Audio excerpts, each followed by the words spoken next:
All right. So let's see if we can make this work. Thanks for having me. I'm just going to jump in because we lost a few minutes here, and I want to make sure that we have some time for Q&A after.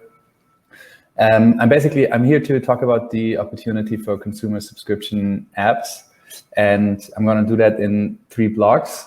First, introduce myself and my background. Then second, how I got excited about consumer subscription companies and the opportunity for them. And then thirdly, why you should be and some of the more macro factors around it. It's going to be much more high level than what Seth talked about with RapChat, because he obviously is an operator, I'm an investor, and so it should be a different perspective on it, hopefully complementary. And then we'll have some time for Q&A afterwards. I also will monitor this chat here while I do it. So if you guys have questions while I'm going through the slides, just say it in the chat, and I'll try to answer them as we go along. And James, if anything comes up, let me know. Hi, JJ. So that's me. I've now spent 10 years in VC. I started working with a Berlin-based company builder called Team Europe that had a very small seed fund. And then through that was one of the first employees at Point9, which was the first institutional fund that came out of Berlin, Germany, which is where I grew up. And then was at Insight in New York for around 3 years, leading Series A and B rounds after I had done early stage investing at Point9. And then in mid-2019 left to start Adjacent, which is the fund that I started. And with that fund, I'm focused on mobile first companies, a lot of them with a subscription business model. So this fits squarely into my thesis here. And you will see why. And so I actually started investing at the bottom half of this circle here into B2B SaaS companies, which are, maybe not what you'd expect from me talking here, but there's actually more parallels than you'd think, and I'd like to explain why. So first of all, these are all past investments of mine. As you can see in the bottom, they're really B2B focused. You might not even know them in this audience. But the top ones are the mobile companies that I had invested in before I started Adjacent, and you might recognize some of those logos. And really what I think is important to point out here is that all these companies, even though they're focused on either enterprises or the consumer, still have in common that they have global ambition, that they have high margin software products and a recurring revenue layer. And so that is also how I went from SaaS to these mobile investments. And to make that point, I have here a screenshot of a post that I wrote in 2016. So this is 5 years ago. This is when I started really digging into this space. And I think we're still early, but I really started thinking about this earlier. And the slide that I show here is also a refork in a way of a presentation that I made earlier of why VCs like SaaS companies. And I repurposed it to explain why VCs will like consumer subscription companies. And the 3 factors here that I think make them relatively comparable, there's differences that I'll get to after, but the 3 things that really make a pretty good comparison between them is that they have high margins, it's software margins typically.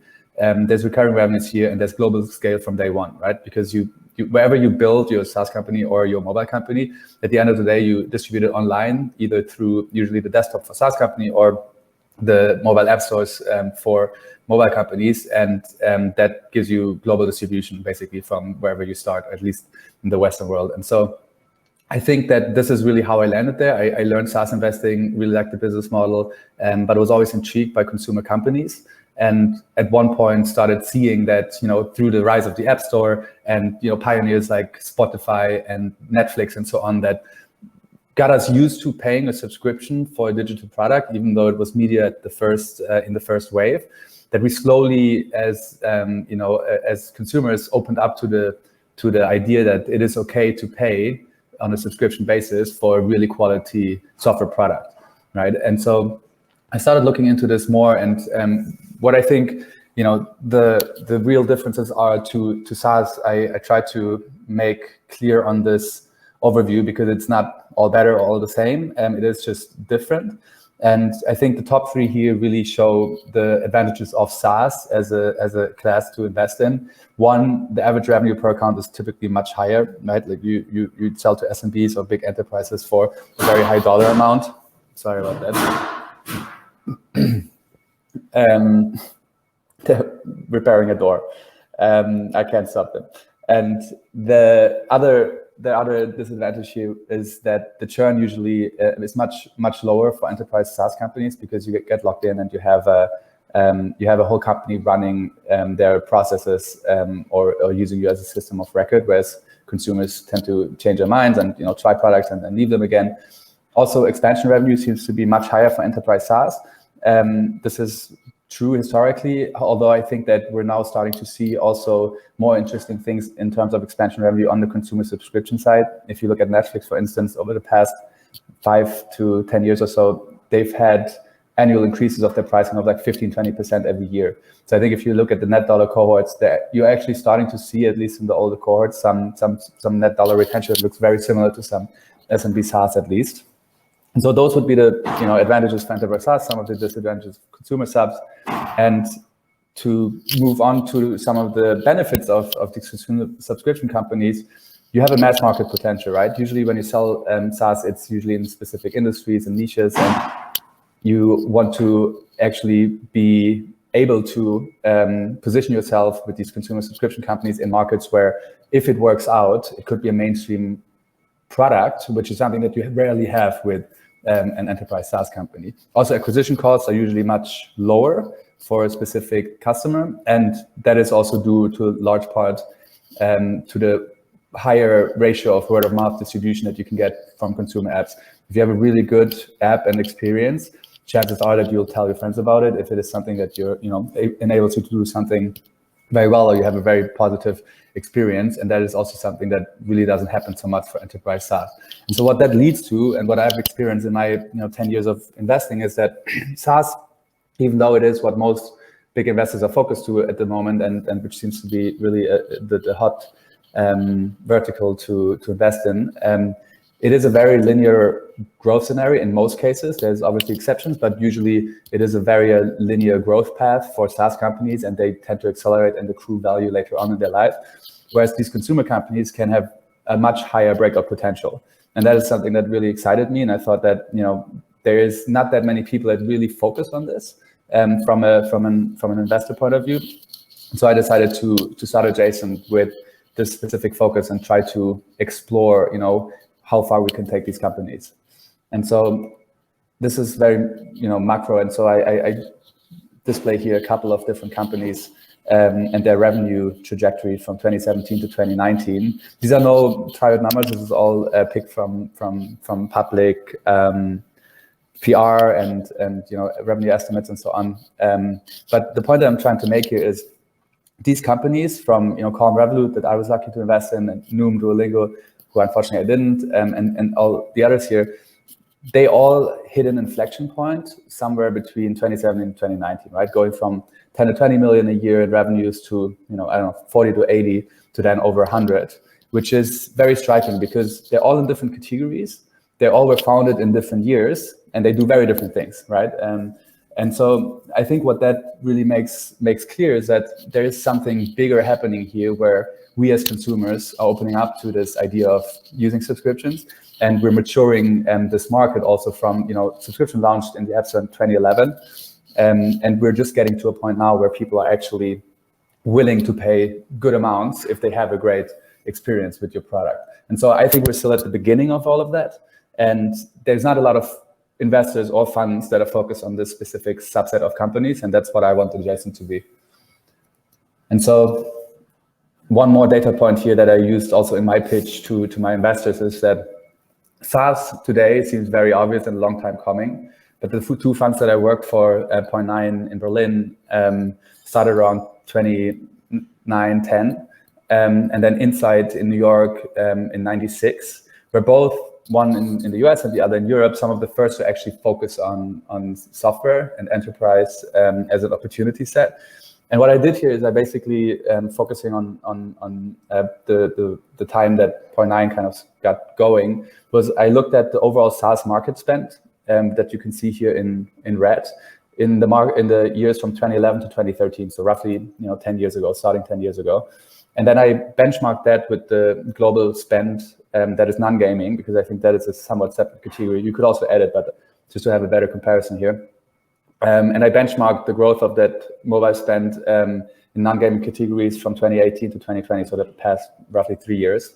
And what you see here is that the momentum is relatively similar, right? And I think that's very exciting, because people now looking back say, of course, SaaS is one of the best opportunities ever to invest in. But I say, maybe these mobile subscription companies are as well.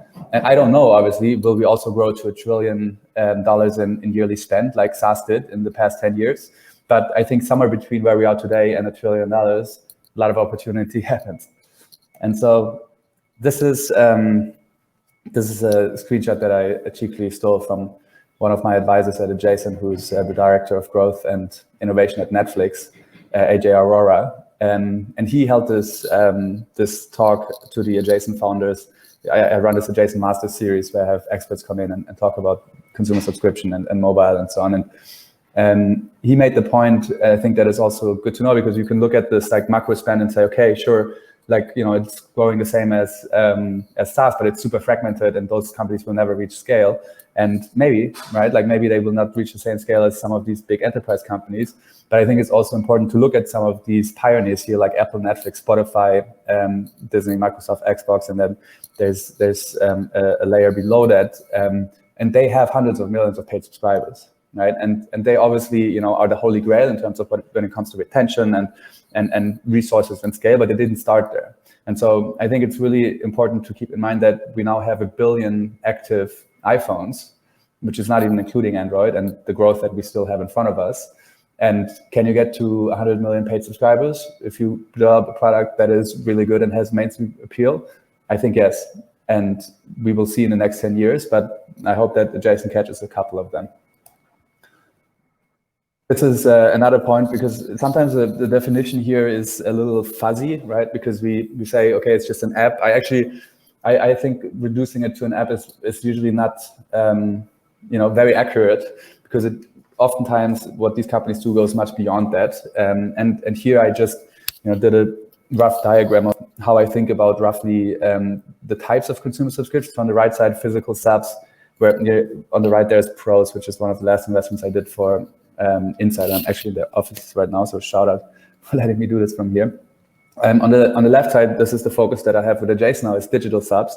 There you have hardware-enabled ones, like exercise tracking, and now there's some new interesting ones coming up that I'm also spending time with, and then digital only. And what you see there is, it can be pretty broad, right? There's professional tools like Shaper 3D, which is a mobile cut solution, Calm, which everybody knows, also period tracking like Clue or Flow, photo editing, tools like Speechify, also an Adjacent company that is being used in both consumer contexts, like it's a text-to-speech tool, and people use it to study, but also directors and screenwriters use it to review scripts and so on, right? So it's like both the lines between like what is a consumer product and what is a prosumer product gets very blurry, and they also have a Chrome extension and working on new products that extends what they actually do outside of the app into much more touch points in the consumer's life. And so I think that this mobile first is oftentimes the lowest friction to get the product out of the door and in front of people.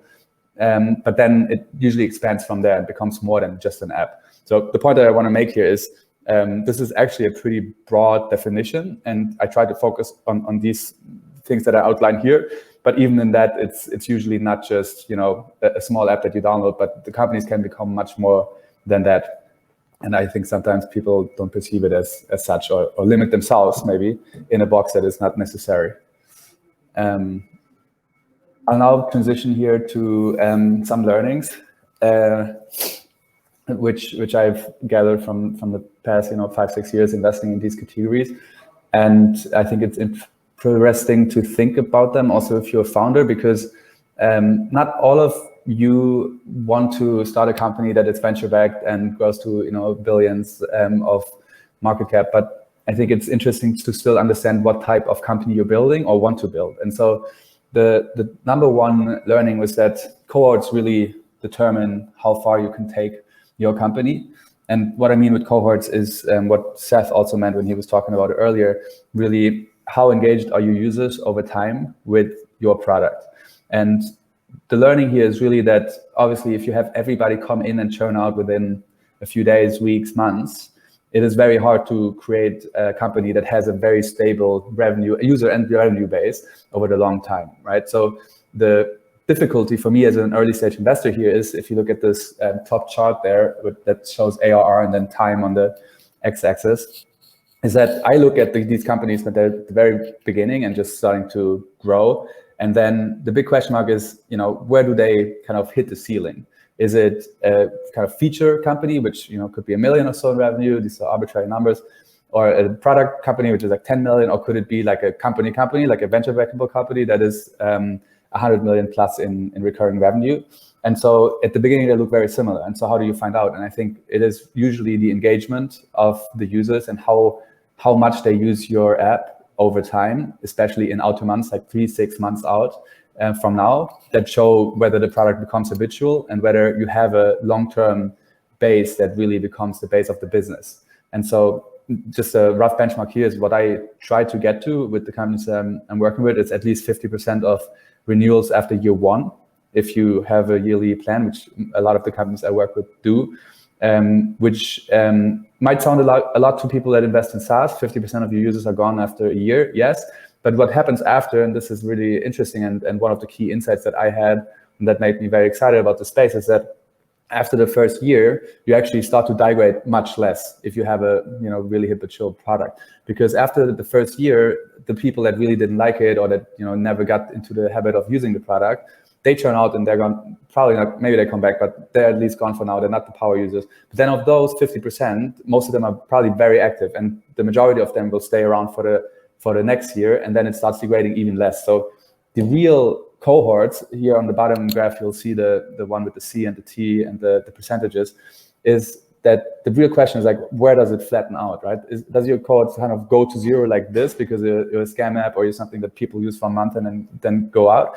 Or do you have developed something that actually keeps like 50-40% of the people for years, so that there's a big drop in the first year where people just learn how to use the tool or don't learn or don't like or think it's too expensive. But then after that, the people that stick around really stay for it and drive that very flat revenue for years to come. That is what we're looking for.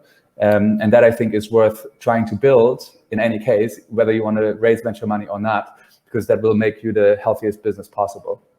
And so that other factor, and now getting to the second point, the other factor that influences these cohorts and churn dimensions is your acquisition costs and the percentage of word of mouth, or you can call it organic growth. Because the other factor that I realized over time is, if you're very dependent on paid acquisition, it probably means two things. One, it's not a product that it's not very controllable growth in the end. Like, there's companies that can do it very well, but it is not the best to be solely dependent on paid acquisition naturally.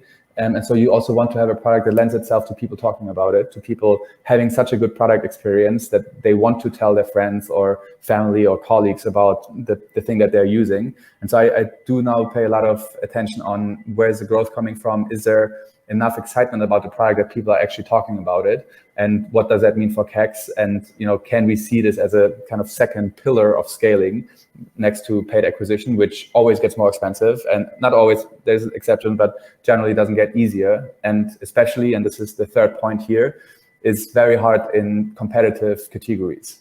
And so I think that it is really hard unless you're somewhat not somewhat, but very differentiated, and you have a very new approach to the market that you're trying to enter. It is very hard to really make a dent in terms of getting to a company type outcome. It's very hard to make a dent if you go into a category that's already very crowded with a couple of really big companies that have a lot of resources and stay at the number one and number two spots in the app stores when you search for that type of company, right? So I think that fitness, for instance, now also meditation, are categories where maybe, yes, you can still build a lifestyle business and make some money and have a new approach that somehow people prefer to somebody else. But will you reach Calm and Headspace type scale? I'm not sure. At least I wouldn't bet on it unless I see something crazy in the engagement data and organic growth, because these companies are so smart by now and so well positioned to all the all the interest, capturing all the interest in the App Store, outside of the App Store, knowing how the funnels work, having really nailed the acquisition channels that work for paid and organic. And so I think it's really hard to come after a big market like this when there's already some category leaders. And so what I try with Adjacent is really understanding what are the potential new categories that are still nascent today, but could be mainstream in the future. And RapChat, just because Seth talked before, is something that I think has that type of profile, right? Because it is relatively new. You were never able to create music with your phone. There's no clear category leader here. They have all this organic momentum because they come from an angle that was more social, and so they have a lot of free downloads.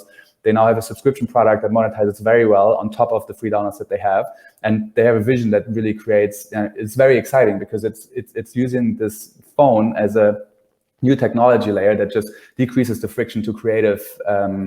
To creativity and creating music. And that is something that I find an adjacent category, right? Like you would not think, okay, you can have a music studio in your pocket 10 years ago. Now you can distribute it. Soon, maybe you can plug it directly into some of the big streaming players and even make money with it. And those are the type of opportunities that I get really interested in, because I feel like this is innovative. It is also unlocking, creativity and value for not just the company and me as an investor, but also the people that are using it, that can do this at the fraction of the cost now. And so those are the things that I get really excited. And I think it's worth spending time and thinking through where you want to play in that, or whether you can position your company somehow into one of those, adjacent categories. Lastly, now, and then we'll get to Q&A, the momentum is still strong. So I started the fund just before the COVID pandemic hit. And obviously, there's moments where you're like, okay, what does this mean? But in the end, it was actually an accelerator. Obviously, a lot of bad things happened with it and all of that. But in terms of what we did in those 1.5 years, was we spent a lot more time on our phone. And we spent even more money. So what you see here is that Q1 was the biggest quarter ever, 32 billion in spend. And that is up 40% year over year, which is a crazy growth for spend that high, and just shows you also an interesting ratio, because the time spent did not grow as much. It grew, but it was like, I'm not quite sure if I have it here, but it was around 10-ish% maybe, I think. And the spend grew 40%, right? Which just tells you again, right? We're just getting more willing to pay. The quality of the applications get much better, and there's a reason for it, because we're just getting to really interesting points of what we can do with the phone. The phone hardware is developing in ways that it unlocks new things all the time for the developers to take it to build up on. And I don't think it's going to stop anytime soon. And I even think that the next platforms in mobile, whether it is glasses or watches or some kind of lenses, I think those will probably be best suited for the developers that currently are working for the mobile devices, because they're already limiting themselves to a smaller surface area, to audio, to things that have less friction. And I think that will also translate to these new platforms that we'll see in the next decade or so. So I think my thesis on and this consumer subscription business model overall will also expand to those new platforms with time. And so that is all. I'll stop here because I think we've kind of hit the time limit. Please let me know if there's any questions, James. Great. Okay, well, if there are any questions from the audience, you can leave them in the chat there. I've got a couple for you, Nico, based on what I've heard. And yeah, it's really interesting hearing what you had to say about that. I'll just see if here we go. So, okay.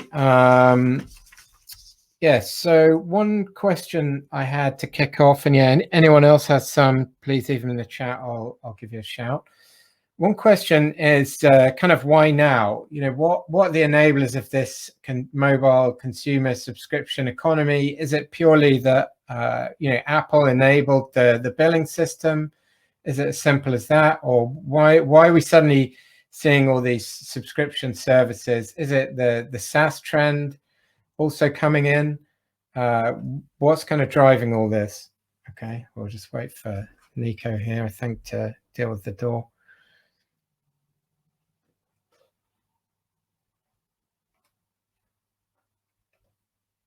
Oh, yeah.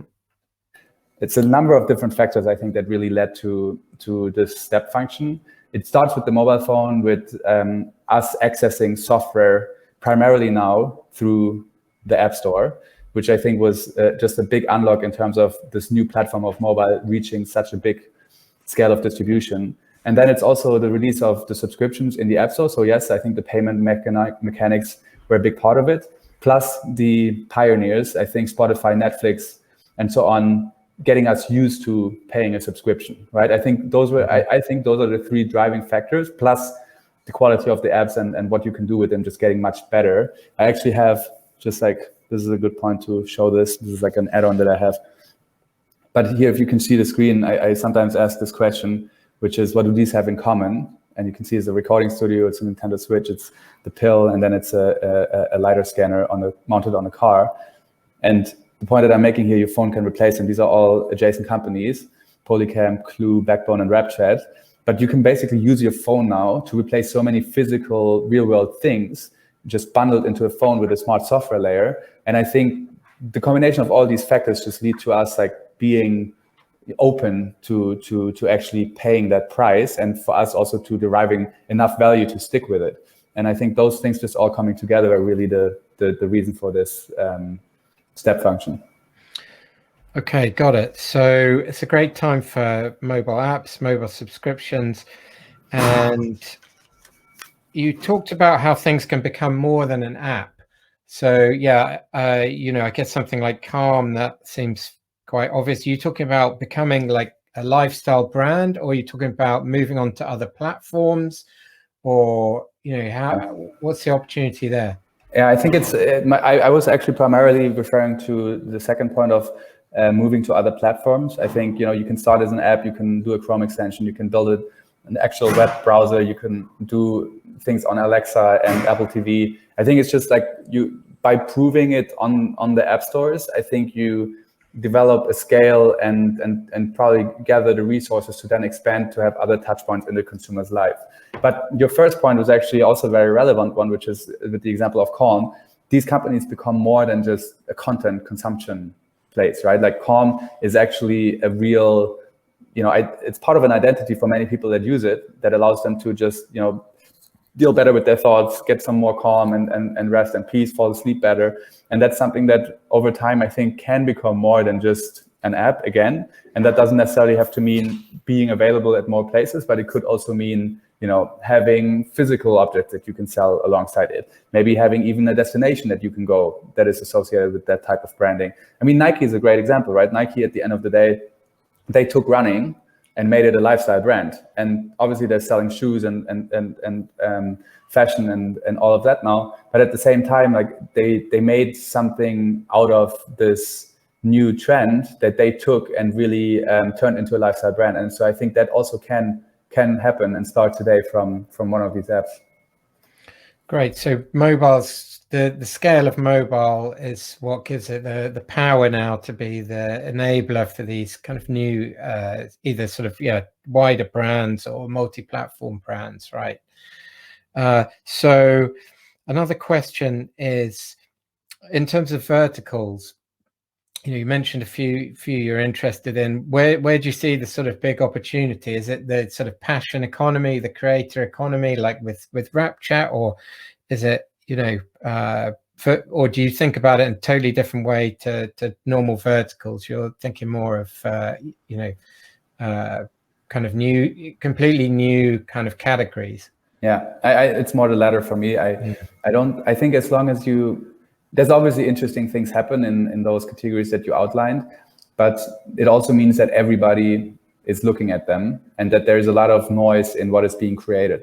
And so I always tend to just like to think about some of the areas that not everybody is engaging in yet, because I find it easier to find real things and also less competitive for me to actually go there and do something before it becomes hot. And so I think just by definition, once something is defined as a trend or a new vertical, sure, there could still be a lot of room and you're not too late. You can still build great things. But for me, I've always found that it helps to try to be a little bit ahead of those moments, Got it. And final question before we move on to Jide next up. So if consumer behavior has obviously changed, as you say, it's really benefited the app economy, a lot more people on their phones, and maybe in some cases more money to spend. And yeah, we've already seen the rise of Clubhouse and these sort of things that are completely enabled by the sort of the lockdowns. Well, how's this going to change going forward? Are people going to be coming? Is that going to be retained, but it's going to be less, or are people going to be looking for new types of apps that are more focused on travel or meeting new people? How do you see things evolving? Yeah, I wish I had a really good answer on that. I think it's really hard to predict where developers will take it, and I'm trying to be open-minded enough to let super smart founders and entrepreneurs show me their vision of the future, and then if I can relate and agree and see that they might very well have a point, I try to engage. So I don't think so much in like this is where things can happen, but I do think that there's interesting new opportunities happening always with new technology breakthroughs, like the LiDAR scanner on the phone. I think there'll be very interesting things happening there. I also think that there's certain macro trends in our society that just have a pretty long tail, like for instance, the investments at Let's.com or Reflectly and some others that are just that we've had a crazy rise in depression, anxiety, sleep deprivation in the Western world, maybe related to technology, or at least partly. And so I think that those are things that I'm very interested in. If I see something that has a really big macro trend, I generally try to find different aspects of it. It's also, I'm passionate about, trying to help solve those problems. And so it's a bit more of a, mix of these are big macro drivers that I find interesting. And these are things that I learned from the entrepreneurs that are living in the future, and then trying to find the best companies that serve those specific needs. That's how I approach it. So I don't have so much of a bird's eye view on these are the 4 categories that I think will pop in the next decade. Got it. And where can people keep up with your thoughts and get in touch with you even? I think the easiest is Twitter. It's the platform I use the most. And then there's also my email is on my website at jason.com. There's not much else on that website, but it gives you a way to get in touch. And I'm trying to reply if I can. It will take some time often because it's just a one-person firm so far. So I'm running it and I'm doing everything else. And so it's just not always possible to be there for everybody, but I'm trying my best, and I'm always looking also at companies that people send me code because who knows, could be a good fit. Cool. Well, really looking forward to keeping up with you, Nico. And yeah, I was really interested in everything you've been investing in and all your thoughts. So really appreciate you joining us today. And I hope we can get together in person in Berlin or NYC and continue these conversations over a lunch or a coffee or a drink. And yeah, it'd be great to talk more. Would be great. Thanks for having me, James.